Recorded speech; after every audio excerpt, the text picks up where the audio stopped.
तुम्हारे लिए आता है वो, उसकी आवाज को सुनो। अहल मिलते हैं कहाँ, अहल मिलते हैं कहाँ, गाफिल बशर हैं दिन रात। किसको सुनाऊं, किसको कहूं? वो सतगुरु कहता है, सुनने वाला ही नहीं कोई, किसको सुनाएं। अहल मिलते हैं कहाँ, गाफिल बशर हैं दिन रात। दिन रात इंसान सोया है, गाफिल है, गफलत में है। और किसको सुनाएं? सुना सुना के थक जाता है वो, और कुछ नहीं होता है। सतगुरु आता है, कुछ देने आता है, ये भी याद रखना। अगर श्रद्धावान हो, अगर सच्चे भक्त हो, अगर सच्चे हो भीतर से बाहर से, तो तुम्हें हमेशा याद रहेगा कि सतगुरु कुछ देने आता है, तुम्हें देने आता है, वो कुछ लेके आता है। तुम प्रश्नों में खोए हो, तुम प्रश्न उठाते हो और इन्हीं प्रश्नों में खोए खोए खोए खोए संसार से चले जाते हो। जीवन व्यतीत हो जाता है, कुछ नहीं मिलता। जिसने सब प्रश्न अपने छोड़ दिए, अलग कर दिए, प्रश्नों को अलग हो गया, और समर्पित भाव से जो झुक गया उन चरणों में, उसको सब मिलने लगता है। उसके सारे प्रश्नों के उत्तर उसे स्वतः प्राप्त हो जाते हैं। लेकिन नहीं, ये सिर है, ये खोपड़ी है, ये भरी हुई है सवालों से, प्रश्नों से। क्या करोगे प्रश्नों का? आज तक क्या कर लिया? अनंत जन्म हो गए इंसान के, अनंत जन्मों से ये यात्रा चली आ रही है, कहीं ना पहुंचना हुआ। वो परम आनंद की अवस्था जिसके आने के बाद दुख नहीं आता, शोक नहीं आता, रोग नहीं आता, उसको प्राप्त ना हुए। बस जन्म पे जन्म, जन्म पे जन्म, जन्म पे जन्म। तो अगर उसके हुक्म को जानना है तो मैंने कहा कि सतगुरु की आवाज को सुनो, वो उसका हुक्म है। जो हो रहा है वो उसका हुक्म है। और अगर पूछना है तो उससे पूछो जो परमात्मा तत्व में स्थित वो सत्ता है, वो उस सत्ता की जो बात करता है, जो उससे जुड़ा हुआ है, जो उसके साथ एक है।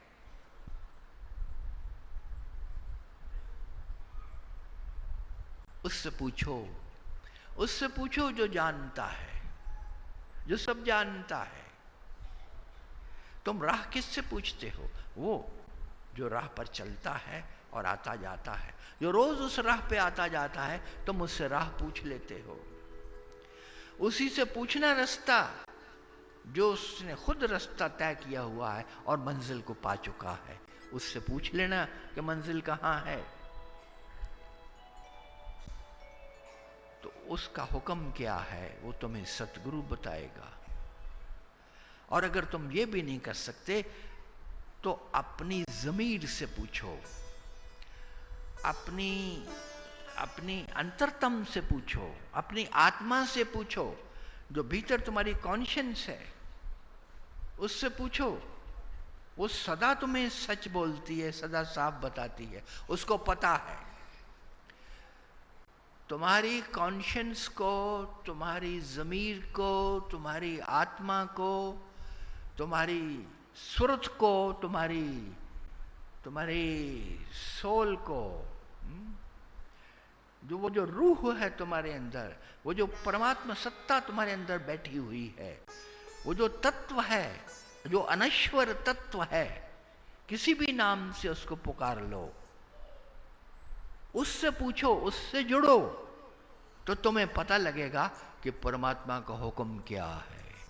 तो तुम उसके हुक्म पे चलोगे, तुम्हें दुख नहीं आएगा, तुम्हें पीड़ा नहीं आएगी, तुम्हें कोई शोक नहीं सताएगा। तुम उसके हुक्म पे चलोगे, उसी लाइन पे चलोगे। लेकिन एक मुश्किल है इस रास्ते से। अपनी ज़मीर से पूछने के लिए एक मुश्किल आ जाती है कि ज़मीर दबी हुई है।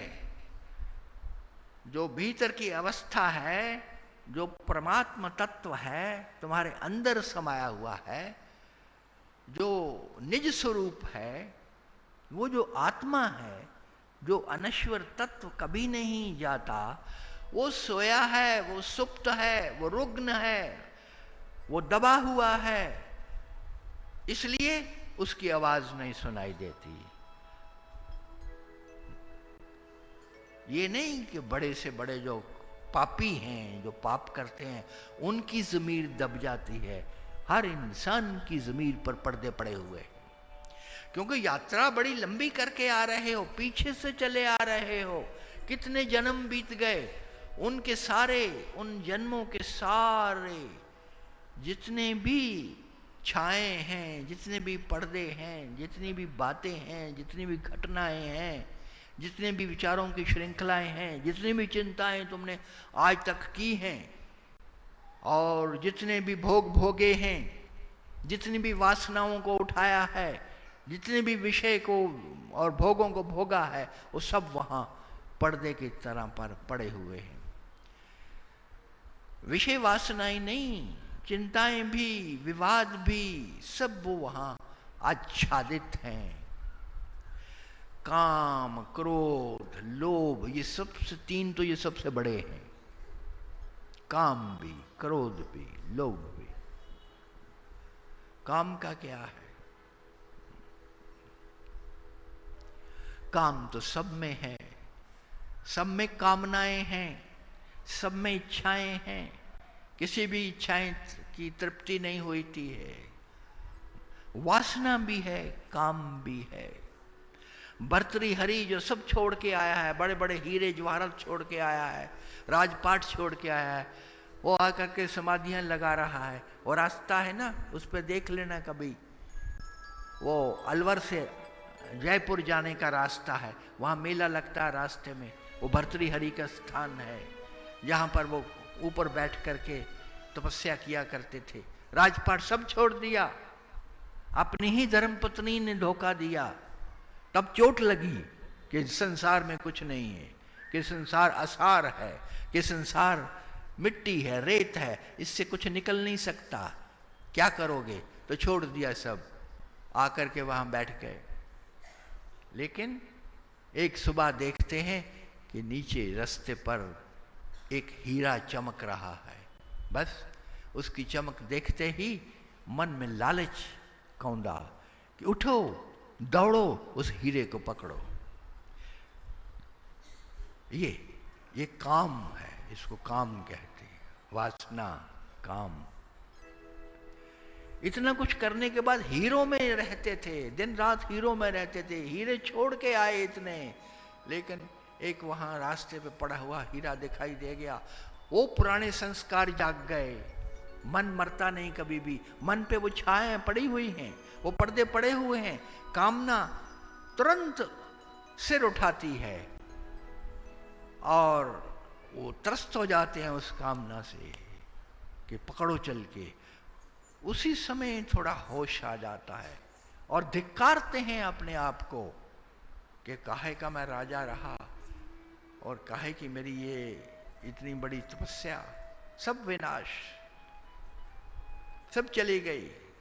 इस एक छोटे से हीरे के लिए मैं दुखी हूं और मैं उसको ले लेना चाहता हूं। इतना लालच, इतना लोभ, इतना मोह मेरे भीतर, इतनी वासना, ये कामना।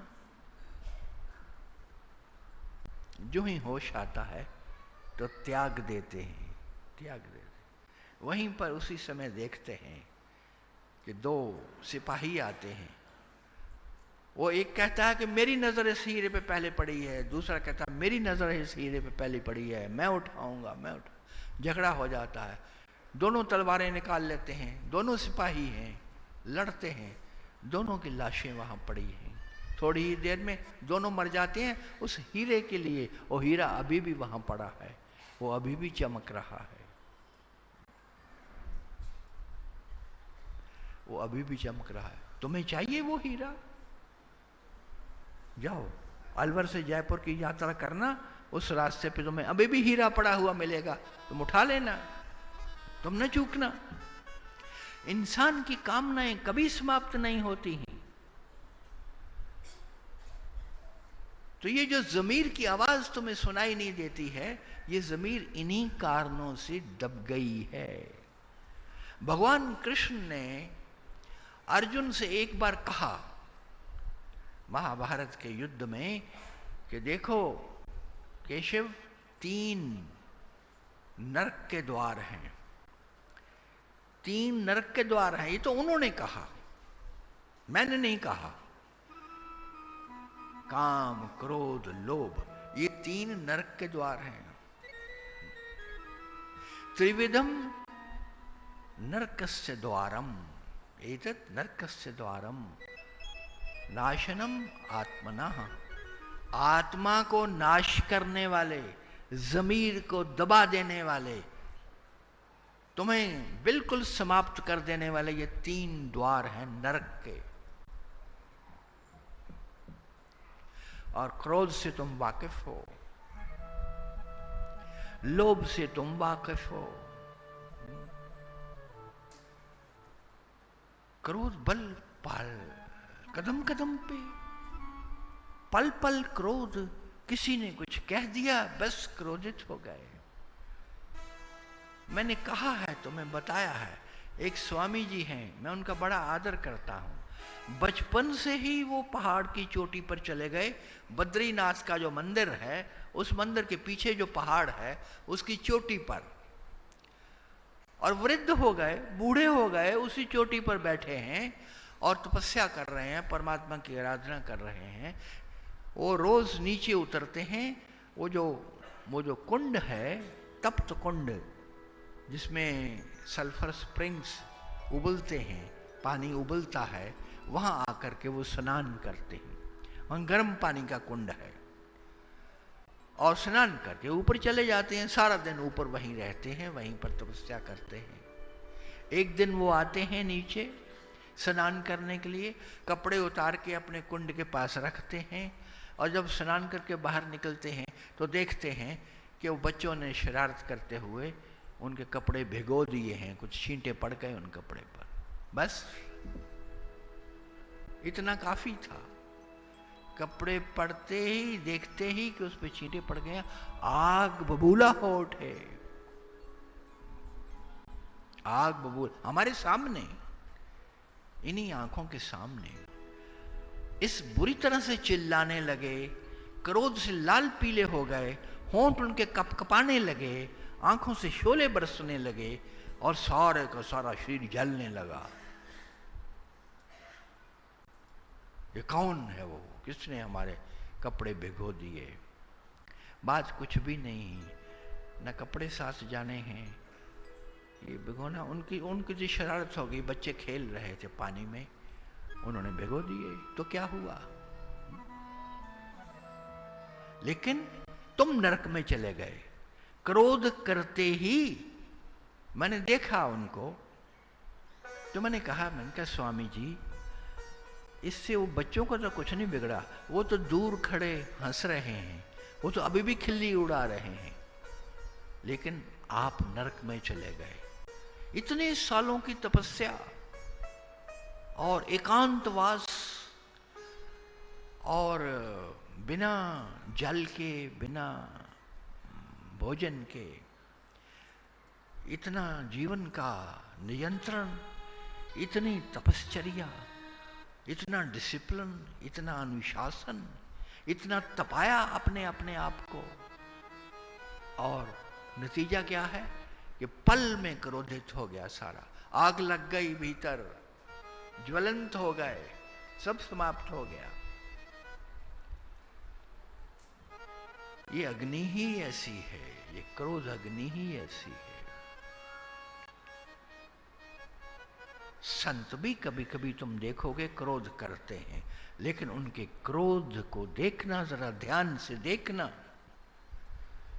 वो क्रोध जगत के कल्याण के लिए, संवारने के लिए है। भीतर से वो टस मस नहीं होते, भीतर से वो स्थित हैं अपने स्वरूप में, अपने उस परम स्वरूप में सदा से स्थित हैं, उनको वहां से नहीं हिलाया जा सकता। उस क्रोध ने भीतर प्रवेश ही नहीं पाया।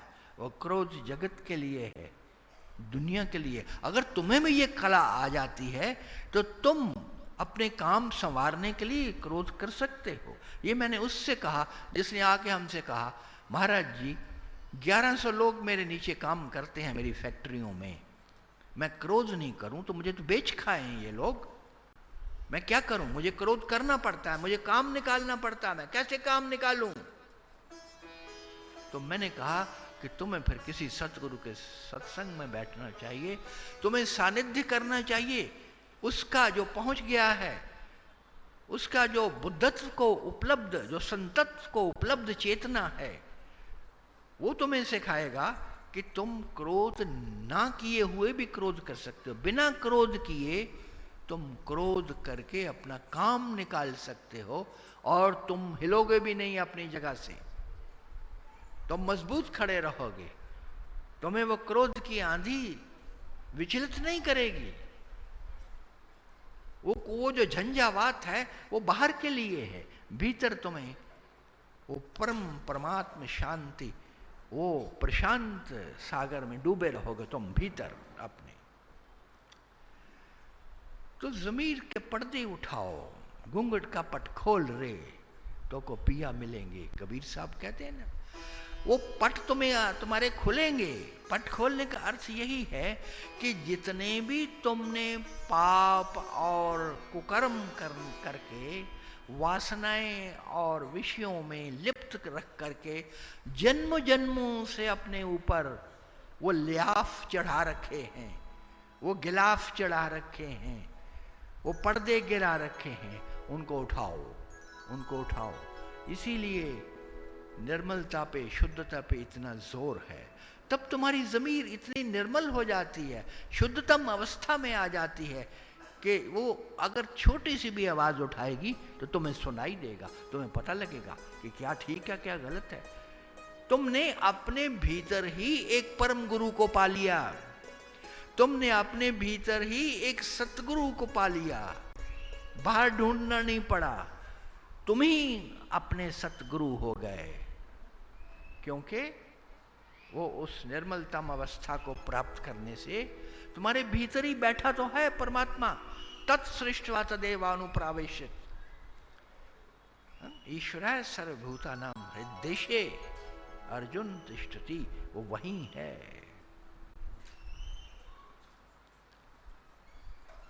उस महल में, वो कहते हैं करनैनन दीदार महल में प्यारा है, वो भीतर बैठा है। उसी को ज़मीर कह लो, उसी को परमात्मा तत्व कह लो, उसी को अपनी आत्मा कह लो, उसी को सुरत कह लो, कुछ कह लो, हर तरह से तुम उसको तृतीय नेत्र कह लो, तीसरी आंख कह लो, तुम उसको परमात्मा सत्ता कह लो, वो सदा तुम्हारे भीतर मौजूद है।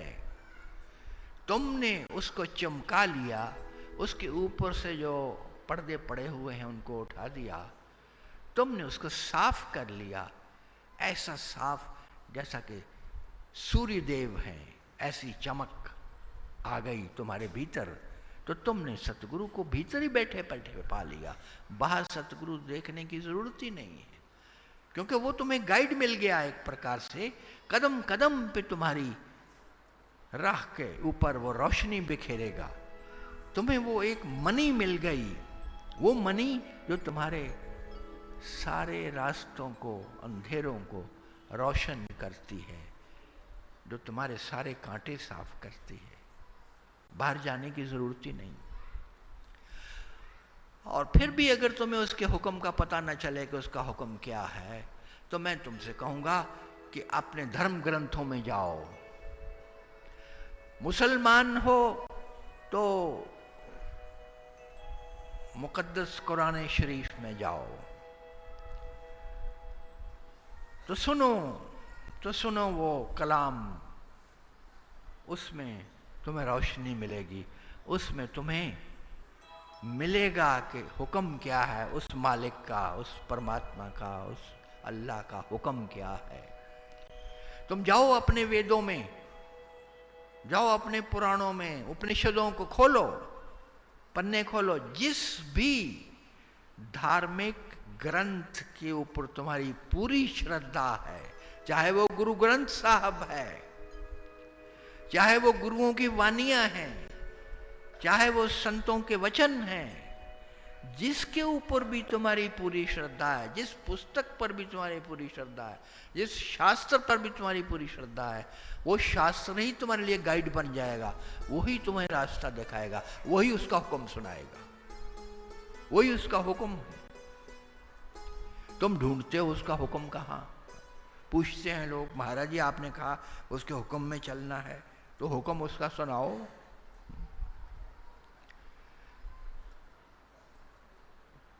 ये हुक्म है उसका। सतगुरु के पास जाओगे तो उसके दो हुक्म होते हैं। एक तो सबके लिए जो वो बोलता है, आम बात वो करता है। एक जब तुम अलग से निजी रूप से उससे मिलते हो तो वो जो कहता है वो केवल तुम्हारे लिए होता है, वो तुम्हारे जीवन को संवारने के लिए होता है। दूसरों के लिए वो हो सकता है काम न करे, वो तुम्हारे लिए होता है, निजी होता है। इस प्रकार से सतगुरु बोलता है। तो मैंने तुमसे कहा कि उसके हुक्म में रहो। और तीसरी बात, उसकी दया को उतारने के लिए, उस परमात्मा की दया को नीचे उतारने के लिए एक तीसरी बहुत जरूरी बात है, जो कदम है तीसरा, वो है कि तुम धर्म पर आधारित रहो, धर्म आश्रित रहो, अधर्मी मत बनो, अधर्म के रास्ते पर मत चलना, धर्म के रास्ते पर चलना। धर्म क्या कहता है? धर्म क्या है? धर्म है अपने भीतर की लौ को प्रज्वलित कर लेने का नाम। तुमने अपने आप को संकीर्ण कर लिया, बहुत छोटा कर लिया। तुम्हें बनाया तो था परमात्मा ने, सारा ब्रह्मांड उसका मालिक बनाया था, सारे ब्रह्मांड का मालिक बनाया था, और तुम छोटी सी अपनी कोकून, उस छोटी सी कोकून में छिप करके रह गए, क्षुद्र बन गए। इतनी विराटता दे करके परमात्मा ने तुम्हें भेजा था, लेकिन तुमने कहा नहीं, मैं केवल चर्च जाऊंगा और कहीं नहीं जाऊंगा, बस चर्च। चर्च ने महदूद कर दिया तुम्हें, एक दायरे में बांध दिया, संकीर्ण कर दिया। इंसान ने कितना छोटा कर लिया अपने आप को। वसुते कौनैन है मेरा वतन, मैं हूं इंसान, वसुते कौनैन है मेरा वतन। ये आर्जी हदबंदियां हैं, ये सब आर्जी हदबंदियां हैं।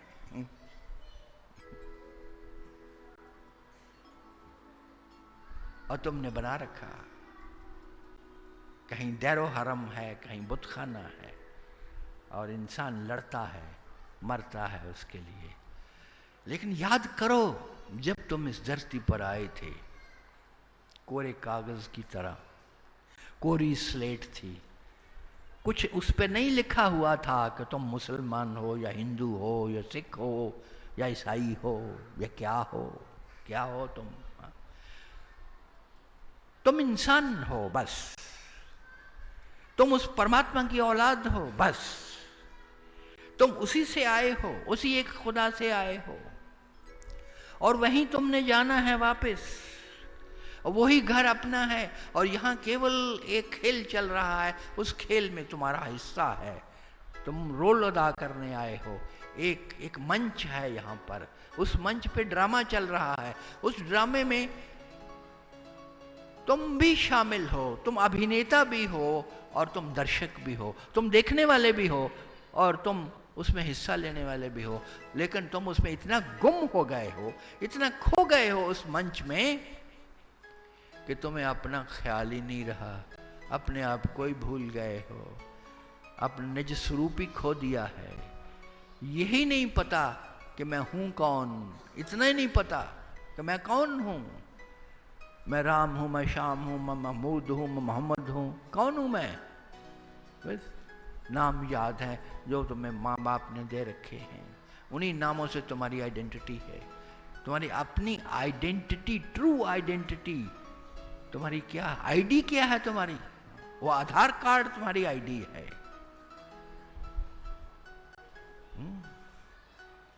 कार्ड लिए घूमते हो ना अपनी आईडी देने के लिए, मेरी आईडी है, लेकिन जो असली तुम्हारी आईडी है वो तुमने खो दी। इस संसार के मेले में इतना रम गए, इतना धस गए इस दलदल में, इतना खो गए इस मेले में कि बस सब भूल गए। जो तुम्हारी असलियत थी, जो तुम असल में थे,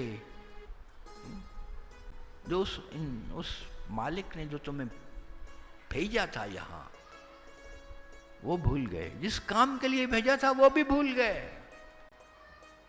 बस छोटे से छप्पड़ में तुम छप छप छप छप करने लगे। यही सबसे बड़ी भूल है। तो मैंने तुमसे कहा धर्म पहचानो।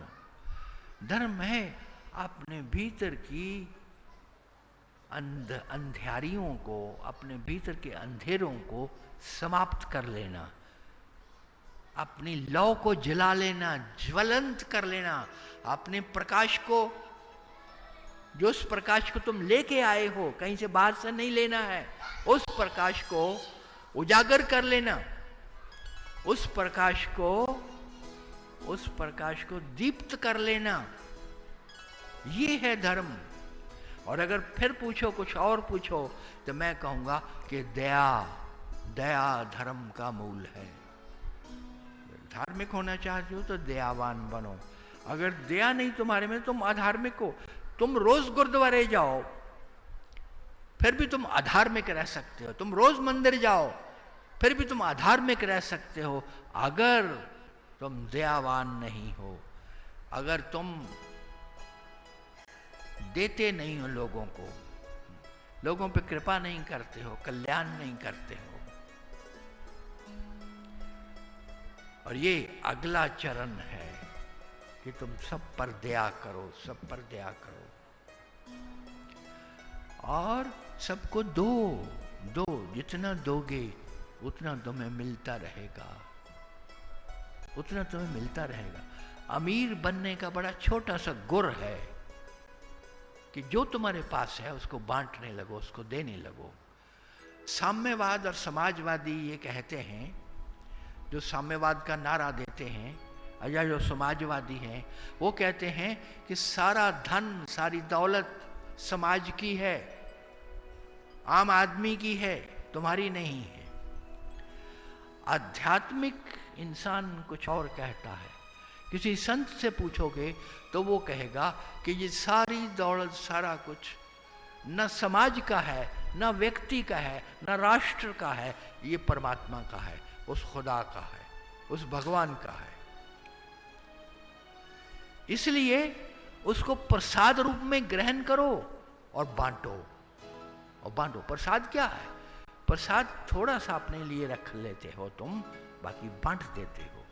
बांटने में ही उसकी धन्यता है, बांटने में ही उस प्रसाद का फल है। सब उसका है, सब उसका है। तुम उसको अगर बटोर बटोर के रखते हो, दबा दबा के रखते हो, तो तुम मुल्जिम हो, तो तुम अपराधी हो। दंडित होना चाहिए, तुम्हें दंड मिलना चाहिए इस बात का कि तुमने सब जमा कर रखा है। वो जमा करने के लिए नहीं, वो तो उसका है, उसका है। वो तुम उसमें से वो लो जितना तुम्हें चाहिए, जितने तुम्हारी जरूरत है, बाकी तुम दो, तुम बांटो, खुले खुले बांटो। दोनों हाथ उलीचिए, दोनों हाथ उलीचिए, यही सियानो काम। एक ही तो काम करने लगे। तो ऐसा जो आदमी करता है उस पे को भी दया होती है परमात्मा की। मैंने धर्म की बात की, इसमें एक बात समझ लेना, और छोटी सी बात। कौरव उस युद्ध में, वो जो युद्ध हुआ, तुम्हें पता ना कौन सा युद्ध हुआ? महाभारत का महासंग्राम हुआ कुरुक्षेत्र में। उस महासंग्राम में कौरव हारते जा रहे हैं, पांडव जीतते जा रहे हैं। तो दुर्योधन जो कौरवों का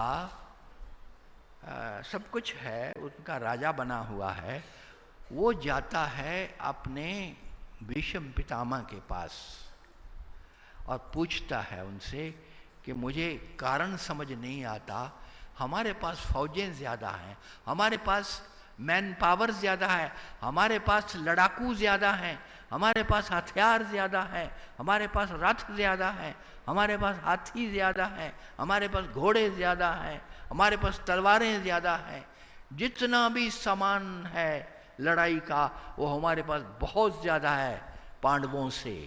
पांडवों के पास तो कुछ भी नहीं है और उनके पास योद्धा नहीं है।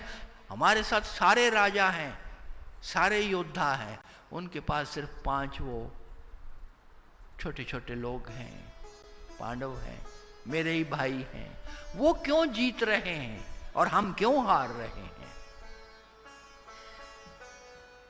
ये प्रश्न करता है दुर्योधन। युद्ध के बीच में जब शाम को युद्ध खत्म होता है तो भीष्म पितामह बड़ा सुंदर जवाब देते हैं। वो कहते हैं, सुनो दुर्योधन सुनो, जहां पर धर्म है वहां पर भगवान है और जहां पर भगवान है वहां पर विजय है। सीधा सीधा जवाब है कि जहां धर्म होगा वहां परमात्मा होगा, उसकी दया होगी, उसकी कृपा होगी, और जहां उसकी दया होगी, जहां उसकी कृपा होगी, वहां विजय होगा, वहां कामयाबी होगी, वहां सक्सेस होगी, वहां तुम हार नहीं सकते। दुर्योधन मुंह लटका करके चला जाता है। और ये लड़ाई शुरू होने से पहले हमें याद है कि ये जो युधिष्ठिर है ये भी अपने गुरु के पास जाता है। युधिष्ठिर जो पांडवों का सरदार है वो जाता है द्रोणाचार्य अपने गुरु के पास आशीर्वाद लेने कि मुझे आशीर्वाद दो, मैं जंग में जा रहा हूं, मैं लड़ाई में जा रहा हूं, युद्ध शुरू होने जा रहा है।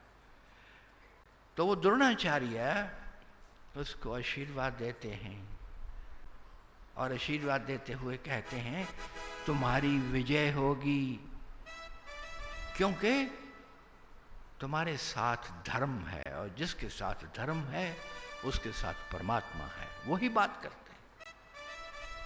और जिसके साथ परमात्मा है उसकी हार कैसे होगी? उसकी हार हो नहीं सकती। इसलिए अगर तुम धर्म को ही संभाल लो तो सब हो जाता। ये मत पूछते फिरोगे धर्म क्या है, मेरा धर्म क्या है। अगर तुम ये नहीं जानते कि तुम्हारा धर्म क्या है तो क्यों इतनी दुहाई दे रहे हो धर्म की कि मैं हिंदू, कि मैं आर्य समाजी, कि मैं राधा स्वामी और मैं इस धर्म का, मैं उस धर्म का, मेरा ये है मज़ार और मेरी ये है दरगाह और मेरा ये है मकबरा, मैं यहाँ झुकता हूँ, मैं यहाँ जाता हूँ, ये मंदिर मेरा, ये मस्जिद मेरी। क्यों चिल्ला रहे हो? धर्म ही नहीं पता तुम्हारा धर्म क्या है। तुम्हारा धर्म इंसानियत है, तुम्हारा धर्म मनुष्यता है, मानवता है। और कैसे तुम सब दुनिया को अपना ही रूप समझो, कोई पराया नहीं है, कोई भेदभाव नहीं है तुम्हारे मन में, कोई दूसरा नहीं है, कोई दुश्मन नहीं है, सब अपने हैं। सबको प्रेम करो, सबके ऊपर दया करो, सब उसी का रूप है, उसी से निकल के आए हैं, तेरा ही रूप है। जिस दिन तुम परम ज्ञान को प्राप्त करते हो उस दिन दूसरा मिट जाता है, दूसरा रहता नहीं, क्योंकि दूसरा है नहीं। पाश्चात्य देशों को पूछोगे तो वो कहेंगे द अदर इज हेल। उनकी यही परिभाषा है कि दूसरा दोज़ख है, कि दूसरा जो है वो नरक है। हम कहते हैं कुछ और, हम कहते हैं कि दूसरा है ही नहीं, नरक कहां से होगा। मैं ही हूं दूसरी तरफ भी, दूसरी तरफ भी मैं ही खड़ा हूं, इधर भी मैं ही हूं। न कौरव है न पांडव है, दोनों तरफ परमात्मा तत्व का विशुद्धतम स्वरूप है, वही है। ये भेद आंखों के हैं, ये तुम्हारे दीदार ये जो करते हो जिन आंखों से, उसके भेद हैं। ये चर्म चक्षुओं के भेद हैं, ये तुम्हारे मन के भेद हैं, ये तुम्हारे अपने बनाए हुए भेद हैं कि वो मेरा पराया, ये मेरा सका ना। ये जिस दिन भेद गिर जाएगा, एकत्वम अनुपश्यतः यस्मिन् सर्वाणि भूतानि आत्मैव अभूत विजानता तत्र कै मोहा है कै शोका एकत्वम अनुपश्यतः। तुम्हारा शोक समाप्त हो जाता है, तुम्हारा गम चला जाता है, तुम्हारे दुख चले जाते हैं, कुछ नहीं रहता तुम्हारे जीवन में ऐसा जो कष्ट दे तुम्हें, सिर्फ एक से एक बात से कि तुमने सबको अपना रूप समझ लिया। उसी एक का रूप है, उसी एक खुदा का नूर है। तुमने गुरु नानक को नहीं सुना जब उसने कहा कि अव्वल अल्लाह नूर पायो, कुदरत दे सब बंदे, एक नूर तो जग उपजया, कौ भले कौ मंदे। कि एक सूर्य से जैसे किरणें निकलती हैं, एक किरण पड़ती है गंदी नाली पर, दूसरी किरण पड़ रही है फूलों की क्यारियों पे। तुम्हें फूलों की क्यारियां प्यारी हैं, लेकिन वो उस किरण ने कोई भेद नहीं किया फूलों की क्यारियों में और गंदे नाले में, दोनों पे बराबर उसकी किरणें पड़ रही हैं। वही एकत्वम, वो एक रूप से सबको देखना। गंदगी भी उसी से आ रही है, मल भी उसी से आ रहा है, और निर्मलता भी उसी से आ रही है, और कुछ है ही नहीं उसके सिवा। मत्ता परत्रम ननित किंचित अस्ति धनंजया, कुछ नहीं है उसके सिवा, सिर्फ वही है। उसी एक को तुमने संभाल लिया तो सब हो गया। तो धर्म को अपने जीवन में उतारो। धर्म इंसानियत है। किसी ने मेरे से पूछा, महाराज जी आप बहुत बड़े संत हैं, सुना है। मैंने कहा सुनी सुनाई बात पे विश्वास न करना कभी भी। मैं संत नहीं हूं, मैं केवल एक इंसान हूं। मैं एक इंसान हूं और इंसानियत का ही पाठ तुम्हें भी पढ़ाता हूं। तुम भी इंसान बन जाओ तो भगवान बनने से कहीं ज्यादा है। वो है ना, एक मुझे याद नहीं है मुझे, कि फरिश्तों से बेहतर है इंसान बनना, मगर इसमें लगती है मेहनत ज्यादा। फरिश्ते क्या हैं? परमात्मा से भी परमात्मा तत्व का रूप बन जाना, परमात्मा का ही रूप हो जाना, भगवत्ता ही अपने भीतर उतार लेने से भी ज्यादा आसान है। क्या क्या ज्यादा आसान है? मैं अक्सर कहा करता हूं कि संत बनना बहुत आसान है। संत का क्या है? तुम आज संत बन जाओ, ये कपड़े पहन लो, टीका वीका लगा लो, माला एक पहन लो, बैठ जाओ, संत बन गए। संत का बनना कोई मुश्किल है? कुछ नहीं मुश्किल।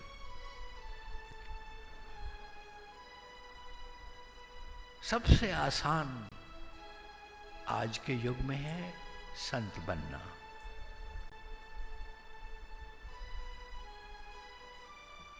सबसे मुश्किल है इंसान बनना। तुम इंसान बन जाओ तो तुम संतों के संत हो, तुम परम संत से भी ऊपर हो, और परमात्मा में झुक करके तुम्हारी झोली में आ गिरेगा अगर तुम इंसान बन जाओ, मुकम्मल इंसान बन जाओ। उसी का नारा हम देते आए हैं शुरू से ही, उसी का नारा हम देते आए हैं, इंसान बनो, इंसान बनो। और जो भी काम जगत के कल्याण का है वही इंसानियत का काम है।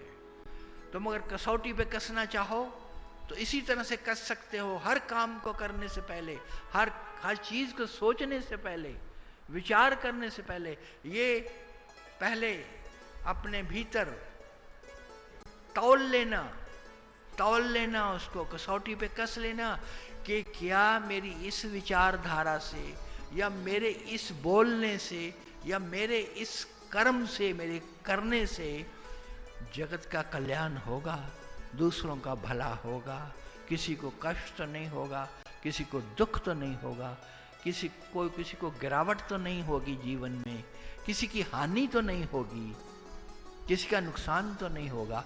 अगर ये तुम पहले से सोच लो और तुम्हें जवाब में ये मिले कि नहीं, सबका कल्याण होगा, किसी की हानि नहीं होगी, किसी को दुख नहीं होगा, तो तुम उस काम को करना बिना किसी रोक टोक के, बिना किसी संकोच के।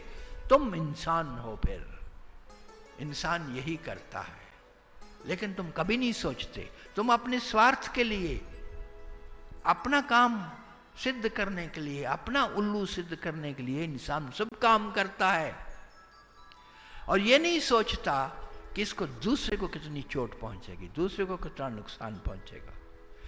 अपने आप को दूसरे की जगह पे रखा करो। और जो बड़ा सबक है वो मैंने तुमने ये दिया कि दूसरा है नहीं, वहां भी तुम हो, वहां भी तुम ही खड़े हो, कोई दूसरा खड़ा नहीं है। समझो इस बात को। उस कुत्ते की तरह मत बनना जो शीशे में अपनी शक्ल देखता है और भौंकना शुरू करता है, और देखता है कि शीशे में दूसरा कुत्ता भौंक रहा है उसके ऊपर, तो मैं भी भौंकूं। इधर से मैं भौंकता हूं, वो और आगे से भौंकता है, क्योंकि शीशे में अपना ही रूप है। अपन पाओ आप ही बिसरो, अपने कोई बिसार दिया, अपने कोई भूल गए। ये संसार भी एक शीशा है। इस शीशे में तुम जब देखते हो तो अपने को ही देखते हो, दूसरा नहीं है यहां। हम तो एक एक करी जाना, दो ही कहे तिन्हीं को दोज़ख जिन नाहन पहचाना। जो नहीं पहचानता वो दो देखता है, दो है नहीं। तुम्हारा सबका कल्याण जिन चीजों से होता है, जिस रास्ते पे तुम्हारा कल्याण है, मैं उसकी बात करता हूं। मैं तुम्हारे हाथ में चाबी देता हूं जिससे तुम अपने दुख के सारे द्वार बंद कर लो, सुख के सारे द्वार खोल लो उसी एक चाबी से। मैं तुम्हें वो रास्ता देता हूं जिस रास्ते पे तुम्हारी जीवन की उत्पत्ति का मार्ग प्रशस्त होता है, विकास का मार्ग प्रशस्त होता है, उत्थान का मार्ग प्रशस्त होता है। मैं तुम्हें वो देता हूं। ये नहीं कि मैं आशीर्वाद दूंगा तो तुम्हारा काम बनेगा, मैं आशीर्वाद दूंगा तो तुम्हारा काम बनेगा। नहीं, मैं तुम्हें मालिक बनाना चाहता हूं। तुम स्वयं अपना इतना उत्थान कर लो कि लोग तुमसे आशीर्वाद मांगे, लोग तुमसे आशीर्वाद लें। ये संभव है, ये होता है। लेकिन नहीं, तुम इस छोटी सी बात को नहीं समझते हो। एक आदमी है, वो रोज जो लोग हैं उनमें बांटता है, धन बांटता है, थोड़ा थोड़ा धन बांटता है, बड़ा दानी है। लोग कहते हैं देखो जी कितना दानी है, रोज धन बांटता है लोगों में। और कोई उससे पूछता है कि आप धन तो रोज बांटते हो इन गरीबों में, बड़े दानी बने हुए हो, लेकिन आपकी इतनी फैक्ट्रियां चलती हैं, आपने किसी इस एक को, जो ठीक है आदमी, जो काम कर सकता है, उसको काम पे लगाया, फैक्ट्री पे लगाया आपने? एक को भी लगाया होता उसने अपनी फैक्ट्री में काम पर, एक को भी काम दिया होता तो उसका जीवन सुधर जाता, उसका सारा परिवार बड़ा हो जाता, उसका सारा परिवार सुखी हो जाता, उसको मांगना ना पड़ता। आज राह में बैठा मांग रहा है। तो मांगने वाले को देना अच्छा है, बिना मांगे भी तुम देते हो, वो भी अच्छा है। कोई ठूठा लेके खड़ा है, तुमने 4 पैसे उसमें डाल दिए, तुमने बड़ा दान पुण्य का काम किया। लेकिन मैं तुमसे कहूंगा उससे भी अच्छा काम है कि तुम कुछ ऐसा करो जिससे वो मांगना छूट जाए, उसका वो भिखारी ना रहे, वो खुद देने वाला बन जाए, खुद उसके पास इतना रोजगार हो। तो उस आदमी से ठीक ही कहा गया कि ये रोज धन बांटते हो। अरे तेरी इतनी फैक्ट्रियां चल रही हैं, तुम इन लोगों को अपनी फैक्ट्रियों में जगह क्यों नहीं देते हो? सबसे बड़ा काम तो ये है। तो मैं तुम्हें भिखारी नहीं बनाता। जो भी भिखारी बनता है मुझे दुख होता है। तुम क्यों मांगते हो? सतगुरु से भी क्यों मांगते हो? पहली बात तो है कि वो सतगुरु नहीं है जो ये नहीं जानता कि तुम्हें क्या चाहिए, इसलिए वहां जाते ही क्यों हो? क्यों मांगते हो? मांगना बेफायदा है, मत मांगा करो। और मांगने से तुम मंगते बन जाते हो, तुम भिखारी बन जाते हो ना। वो सतगुरु क्या जो तुम्हें भिखारी बनाए? मैं भिखारियों का सतगुरु नहीं बनना चाहता, माफ करना, बिल्कुल नहीं। कोई भिखारी बन के मेरे पास ना आए, सम्राट बन के आओ। जब मैं कहता हूं कि सम्राट बनने की संभावना तुम्हारे भीतर है और मैं तुम्हें सम्राट बना सकता हूं, तो तुम क्यों भिखारी बने बैठे हो ना? आज से ये तहैया करो, ये प्रतिज्ञा करो कि तुम कभी नहीं मांगोगे, कभी भिखारी नहीं बनोगे। और जिस दिन, एक और बात भी कह दूंगा साथ ही साथ, जिस दिन तुम्हारा मांगना बंद हो जाएगा उस दिन तुम्हें इतना मिलने लगेगा तुम संभाल ना पाओगे।